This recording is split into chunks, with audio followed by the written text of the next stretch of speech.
Vous avez vu le trailer de Venom 3 et vous vous posez la question de mais qui est ce personnage avec les cheveux blancs? On va en parler aujourd'hui dans cette vidéo.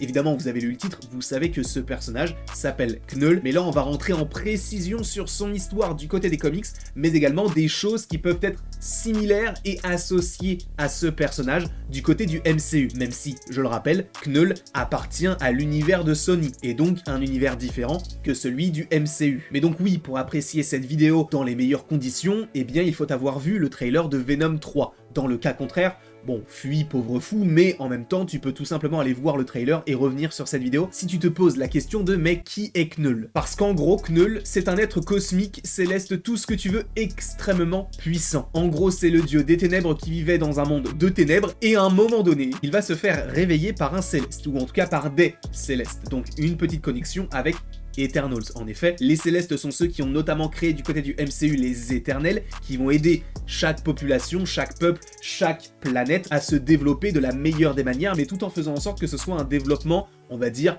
logique et cohérent. Et donc ces Célestes ont ramené de la lumière sur le royaume de Knull, qui était tranquillement en train de dormir. En fait, petit aparté, c'est un petit peu similaire à une scène que tu as peut-être déjà pu vivre au moment où t'es tranquillement en vacances, on est samedi matin, et tes parents sans toquer à la porte ouvrent tes rideaux. C'est la même chose. Knull, il s'est fait réveiller par un céleste qui a ramené de la lumière sur lui. Et évidemment, étant le dieu des ténèbres, oh, ça ne lui a pas trop plu. Et pourquoi est-ce que les Célestes sont venus vers lui? Pour la simple et bonne raison que les Célestes avaient besoin de lui. En effet, il a été choisi afin d'assurer le bon fonctionnement de quoi? Du multivers. C'est-à-dire que pour son bon fonctionnement, on a besoin d'une dose de lumière, mais également une dose de ténèbres pour que cela soit un petit peu équilibré. Cependant, lui s'est dit, bah pourquoi est-ce que moi j'aiderais l'existence à perdurer? Non, c'est fini ce temps-là. Personnellement, je suis un goujat. Il le dit, c'est dans les lignes de dialogue, je suis pas sûr, mais à un moment donné, non?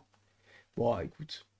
Hein? En bref, il a refusé la proposition des Célestes et c'est là que tout va partir en cacahuète. Parce que quand on te propose quelque chose, tu vas juste dire non merci. Lui, il va couper des têtes. En effet, il va créer une lame qui s'appelle donc la Necro Sword, et ça je pense que c'est un terme que vous avez supposément déjà entendu, notamment du côté du MCU, puisque cette lame, il va s'en servir pour couper la tête d'un Céleste. Sachant qu'un Céleste, c'est un être cosmique extrêmement grand, donc ça vous donne la puissance du bonhomme. Donc il a coupé la tête d'un Céleste avec une épée particulière en lien avec les symbiotes, et ça on va y revenir juste après, mais petit aparté également là-dessus, c'est-à-dire que ce Céleste qui a eu donc la tête coupée est devenu une planète qu'on appelle Nowhere. Alors jamais ce sera dit qu'il a eu la tête coupée de la part de Knull, mais en tout cas oui, ça a été dit, l'astéroïde Nowhere est une tête de Céleste qui a donc été tranchée et qui sert aujourd'hui de planète pour bon nombre d'habitants, et donc elle a été coupée par la Necro Sword, une épée qu'on a déjà vue dans le film Thor Love and Thunder, puisque dans les comics,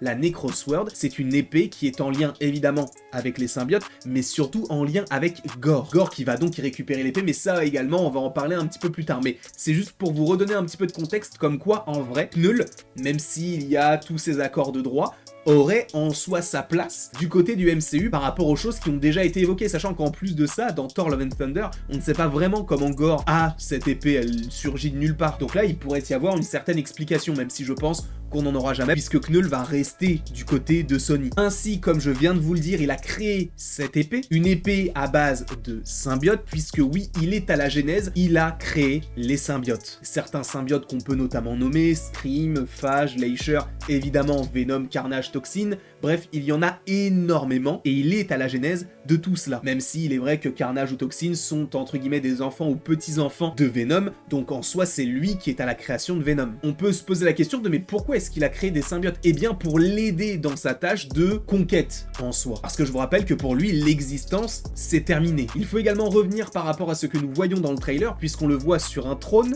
qui n'est pas n'importe où, puisqu'il se trouve sur la planète Clintar. Encore une fois, je vous rappelle que Knull, il a la possibilité de créer des symbiotes, mais aussi de créer des planètes. Et ça, ce n'est pas donné à tout le monde. Toi, je suis pas sûr que tu puisses le faire. J'ai rien contre toi, mais Je suis pas sûr. Et donc, oui, il crée des planètes, des symbiotes, mais aussi une certaine particularité dans les symbiotes. Parce qu'il y a plusieurs concepts à analyser, notamment les dragons symbiotiques, mais aussi la ruche. On va commencer par les dragons symbiotiques. En gros, ce sont des dragons. Il a créé des dragons, et en plus de ça, qui sont plutôt balèzes, et qu'il a envoyés sur Terre. Des dragons du nom de Grendel et Big Mother en anglais, un dragon noir et un dragon rouge. Bref, le mec crée Venom, des planètes et des dragons symbiotiques. Il est très stylé. Juste en disant ça, il est stylé. Il n'y a pas à chercher, il est stylé. Et ce qui est intéressant, c'est qu'on pourrait se dire, bon, il a créé des symbiotes et après ça s'arrête là, ils font leur vie. Non, le fait est qu'il a énormément de pouvoirs, mais dans cette liste de pouvoirs, il peut communiquer avec ces symbiotes-là en essayant de les corrompre. C'est-à-dire que si, admettons, un symbiote va trouver son hôte sur Terre et se dit, bah tout va bien dans le meilleur des mondes, si Knull veut que le symbiote devienne un antagoniste, il va le faire. Il va réussir à les corrompre. En fait, Knull, il a un peu le même pouvoir que les anneaux de pouvoir. Et par ailleurs, du côté des comics, il l'a déjà fait plusieurs fois, notamment sur Phage, sur Leisure ou encore Scream. Et a priori, ces symbiotes pourraient être dans le film, donc ça pourrait être assez intéressant aussi d'avoir des symbiotes qui soient au premier abord gentils ou en tout cas contre Knull, et Knull à distance arrive à les contrôler, arrive à les corrompre et fasse en sorte que les symbiotes attaquent Venom. On verra si c'est véritablement le cas, mais ça peut être une possibilité par rapport à l'histoire du personnage. Et pour terminer, en plus de tout ce qu'il y a dans les comics, j'avais envie de me cantonner à la surface parce que je n'ai pas encore lu les comics, et par ailleurs, si vous voulez des vidéos sur les comics, notamment King in Black, n'hésitez pas à me le dire dans les commentaires et on en fera une review à un moment donné. Revenons sur ce concept de ruche, un concept qu'on a déjà entendu également du côté des live action. En gros, la ruche, qu'est-ce que c'est? C'est le fait que tous les symbiotes soient, on va dire, interconnectés, et qu'admettons si Leisure va vivre quelque chose, que Venom ait ses souvenirs parce qu'ils sont connectés par rapport à la ruche. C'est comme s'il y avait un seul et même cerveau, mais avec plusieurs entités différentes. Et ce qui est intéressant, c'est que ce principe de ruche, évidemment, on l'a du côté de Venom The Last Dance, puisque c'est évoqué avec toutes ces créatures qui arrivent sur Terre, mais ça a aussi été évoqué dans la scène post-générique de Venom Let There Be Carnage. Pourquoi? Parce qu'à un moment donné, tu as Venom qui te dit « Oui, en fait, nous, on a la ruche », et ça veut dire qu'en gros, même si, admettons, je suis né il y a 5 ans, j'ai la connaissance de tous les symbiotes qui existent sur Terre. Mais donc oui, dans cette scène post-générique, il va même reconnaître Spider-Man alors qu'il ne le connaît pas du tout, parce que, selon des rumeurs, selon des théories, qu'en gros, il aurait les souvenirs du Spider-Man de Topher Grace qui a déjà affronté Spider-Man